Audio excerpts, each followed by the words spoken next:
Oktyabrın 4-də baş verən hadisələrə görə məsuliyyəti kim daşıyır? Müxalifətdə qarşılıqlı ittihamlar səngimir. Sual təşkilatçılar tərəfindən cavabsız qalır. Hakim komanda prezident iqamətgahına basqın etməkdə məsuliyyəti mitinqdə iştirak edənlərin hamısının üzərinə atır. Çünki onların fikrincə toplantının məqsədi əvvəldən bəyan edilmişdi. Lakin öz bəyanatlarına görə uğursuz devrilmənin bütün təşəbbüskarları əslində kollektiv milli hərəkatı təmsil edir. Müxalifətin bir hissəsi özü də hesab edir ki, tarix tezliklə seçki günü baş verən prosesləri dəyərləndirəcək və ona öz adını verəcək.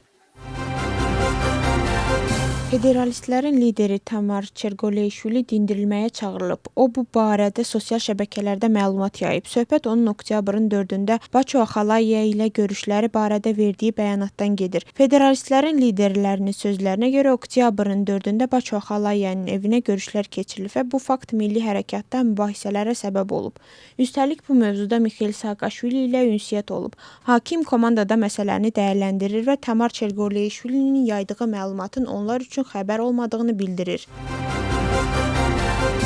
Gürcüstanı əsir götürə bilməzsən. Bu şüarla Vera parkından parlamentə yürüyüş keçirilib.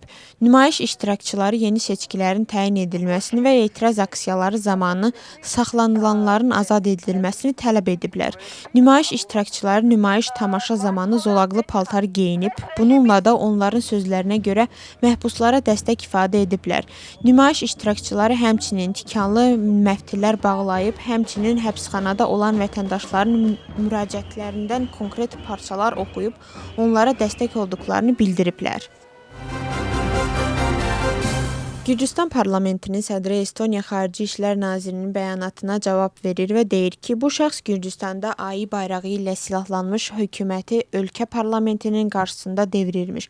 Məlum olduğu kimi Markus Saxna bəyan edib ki, Estoniya-Rusiya sərhədinin Rusiya tərəfində 7 silahlı Rus hərbçisi müşahidə edilib və müvəqqəti olaraq hərəkət dayandırılıb. Uzun müddətli perspektivdə onlar bu yoldan istifadəni qadağan etməyi planlaşdırırlar. Şalva Papaşvili bu açıqlamaya cavab olaraq yazır. Onlar 7-ni gördülər və bu şəxs Gürcüstanda ayı bayrağı ilə silahlanmış hökuməti ölkə parlamentinin qarşısında devirirdi.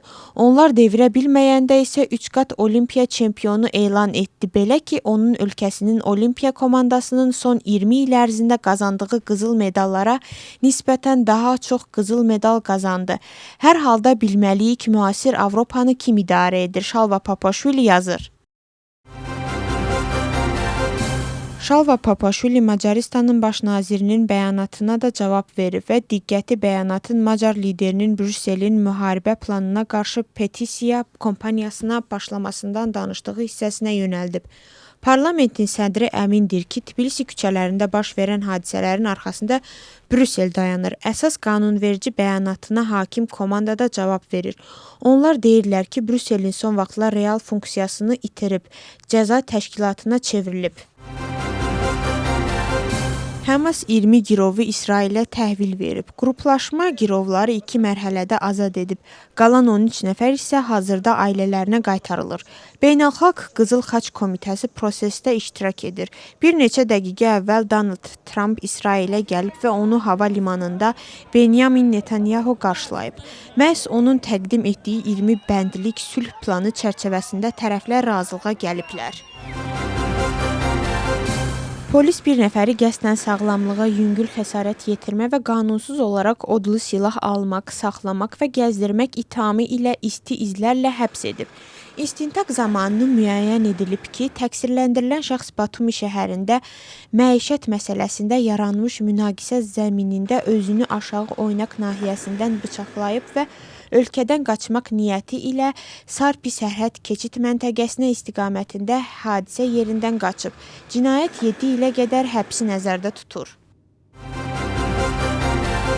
Qida məhsulları ilə təmasda olan bir dəfəlik plastiklərin istehlakının tənzimlənməsi məsələlərinə dair müşavirə keçirilib.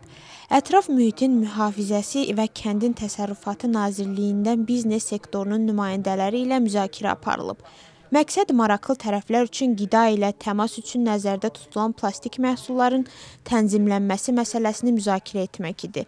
Qaydanın işçi variantına əsasən plastik bıçaq, çəngəl, qaşıq, boşqab, çubuq, saman, qida qablarının idxalının və bazara çıxarılmasının qadağan edilməsinin nəzərdə tutulur. Çəhrayı oktyabr döyüş xərçəngi ilə mübarizə ayını qeyd edir. Gürcüstan bunu dünya ilə birlikdə qeyd edir. Məqsəd əhalinin xəstəliklərin qarşısının alınması, erkən diaqnostika və skrininq əhəmiyyəti barədə məlumatlandırmaqdır. Ölkə üzrə skrininq kampaniyaları, məlumatlandırıcı və işçi görüşlər planlaşdırılır. Gürcüstanda döyüş xərçəngi ən çox yayılmış xərçəngdir. 2024-cü ildə ölkədə qadınlarda 1995 yeni süd vəzi xərçəngi halı qeydə alınıb. Skrininq tədqiqatları pulsuzdur və Gürcüstanın bütün bölgələrində mövcuddur. Rustavinin mərkəzi parkında Avropa İdman həftəsi keçirilib. Peşəkar və həvəskar idmançılar 2 gün ərzində çıxış ediblər. Fərdi və komanda idman növləri ilə məşğul olmaq, təcrübə qazanmaq mümkün olub. Tədbirə 20-yə yaxın idman federasiyası iştirak edib. Avropa İdman həftəsi bütün Avropada hər payızda keçirilir. Onun Gürcüstanda rəsmi təşkilatçısı İdman Nazirliyi və Hamı üçün İdman Milli Federasiyasıdır.